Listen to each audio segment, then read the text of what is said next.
So when I first started working, I started working at a really young age. I was living with my godfather, and he would get me to do certain things around the house to earn an allowance. So I'd have to, do the dishes, throw out the garbage, shovel the snow, clean the cat's litter box, stuff like that. Clean my room, make my bed, all that stuff. And he would pay me $10 a week. And if I forgot to do it one day or whatever, he would let me know, and it's just like I got a dock and pay. He'd only give me $8 or something. But when I went back to live with my mom, I tried to do the same thing, right? To earn an allowance. Well, my mom didn't have money to give me for an allowance. We were poor.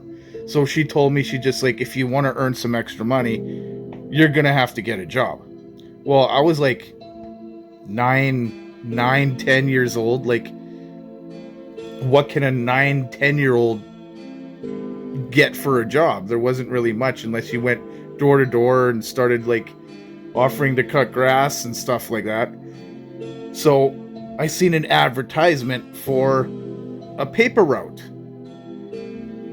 And so at first I wasn't delivering the actual paper. I was just doing flyers.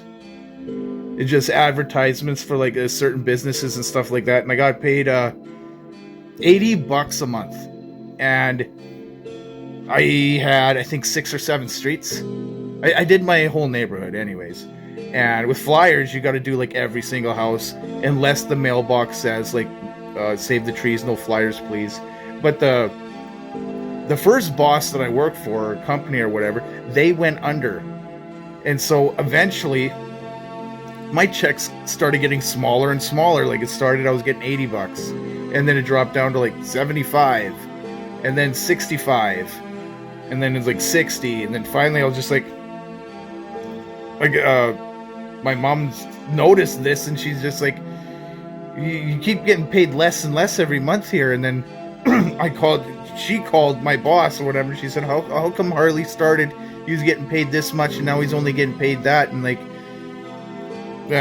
guy that I was working for, he was trying to cover up and say, oh yeah, well, Harley's not delivering as much as he was when he first started working or whatever. His workload is lighter and stuff. What was actually happening was he was going under. He was going broke. And I think the last check he made me was for I think it was $25 or something like that, and the check bounced. They went under, they went broke.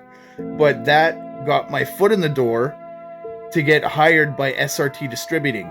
And SRT Distributing was the Saskatoon Star Phoenix and the Saskatoon Shopper, the Saskatoon Sun, and then the flyers that went along with it.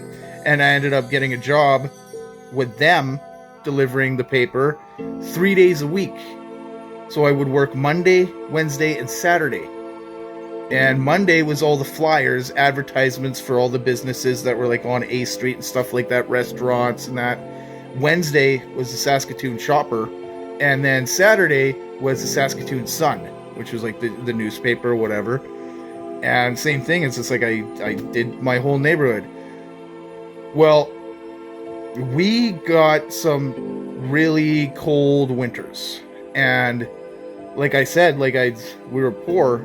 I didn't always have the best gloves, the best boots, the best winter jacket, stuff like that. A lot of times it was hand-me-downs and stuff like that. But we had winters where it dropped down to minus 40, minus 50 degrees Celsius. And I would have to get up every morning at 5 a.m. to deliver these papers and these flyers. Well, I froze my hands, I froze my feet, my face, I would come home and my hands and that were bright pink. And my mom would put my hands under cold water. She'd turn the cold water on, and it would hurt so bad that I would cry. And she would tell me, she's just when it hurts like that, that means you still have feeling in your hands. That's a good thing. It's when it stops hurting that you gotta worry. because that means frostbite has set in, and you could lose your hands, you could lose your feet and stuff like that. And she would tell me, she's just like, when you lose feeling in your feet and your hands, you get home, because you don't want to lose your feet and your hands to frostbite.